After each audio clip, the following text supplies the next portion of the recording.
یزید بن معاویہ کی موت ایک تاریخی واقعہ ہے جس کے بارے میں مختلف روایات موجود ہیں، مگر زیادہ تر مورخین درجہ ذیل باتوں پر متفق ہیں۔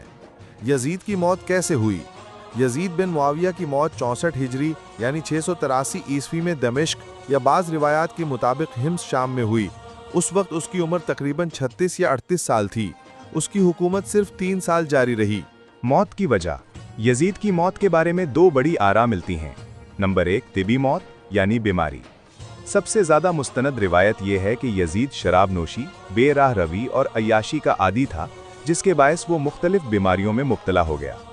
اسے ممکنہ طور پر ٹی بی یعنی سل یا پیٹ کی کوئی خطرناک بیماری ہوئی جس نے اس کی جان لے لی۔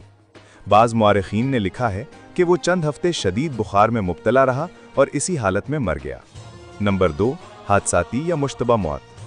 کچھ روایات کے مطابق وہ شکار کے دوران کسی جانور یا حادثے کا شکار ہوا، لیکن یہ بات کمزور روایتوں میں آتی ہے اور زیادہ تر مورخین اسے قبول نہیں کرتے۔